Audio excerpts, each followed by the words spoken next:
what's up? I'm Caroline from CarolineVencil.com, and I am here today to answer some of my readers' questions with you. So let's get into it. This question's a little bit long and has a lot of moving parts to it.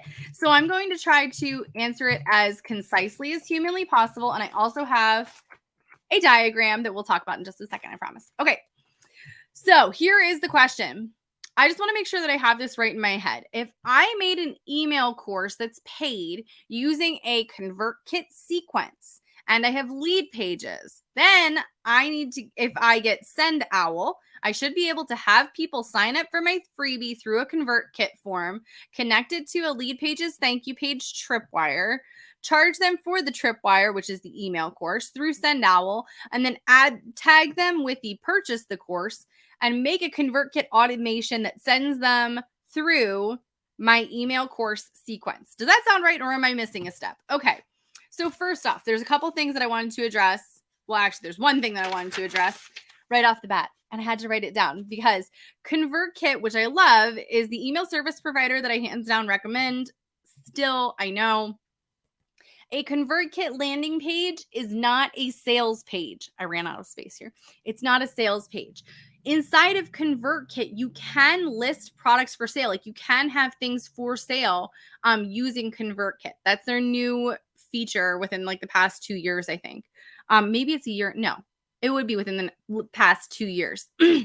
So you can use ConvertKit instead of Send Owl as a way to sell your products. However, when you are in ConvertKit, ConvertKit's landing pages are just for email collection.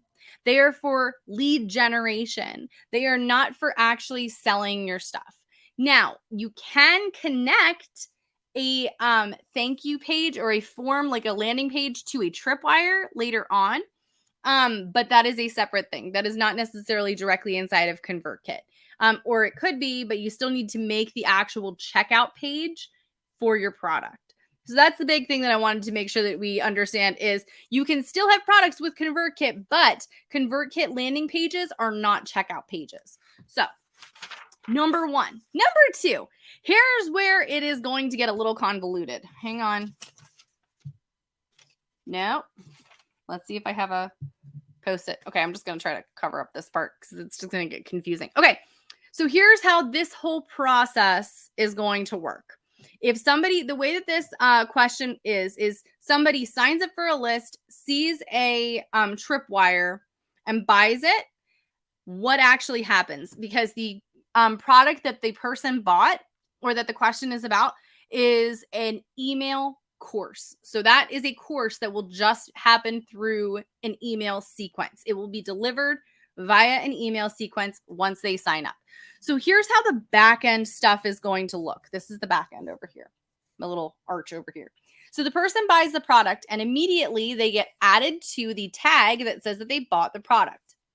Inside of ConvertKit, that will automatically send a signal to ConvertKit to add them to the sequence of that paid for email course because that tag was added. That's what's going to happen on the back end. Now, for the stuff that people are actually going to see, we're going to come back over down here. It's going to go straight down. So they're adding this, but they don't see that. Then they're going to see an upsell page. If you want, that's totally optional. I do love me a good opt-in upsell page personally, but that's an option that you can skip and have them go straight to a thank you page. And then their process is done. The rest of it will be done automatically through ConvertKit.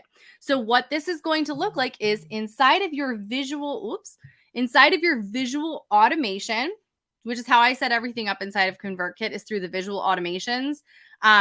Personally, you can set it up however you want.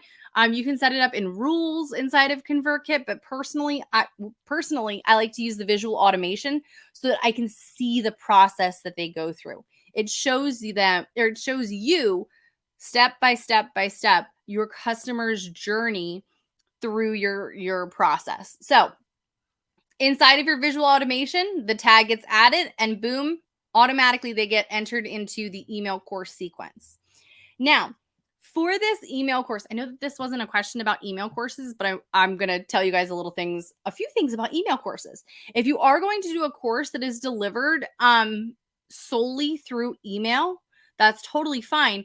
But what I do recommend is that you have a place where people can download the emails. So if you want to take the entire content of those emails, add them to a Google Doc, save it as a PDF, and then have them be able to download that.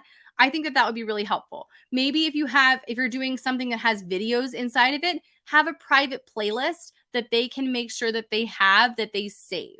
Because the last thing that you want, or anybody wants, is for them to lose the emails or to not get all of them, and for them to feel like they were gypped or that they didn't get all of the information that they paid for.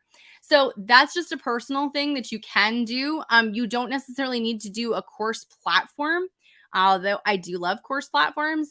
But you can just save it as a PDF and give it to them that way.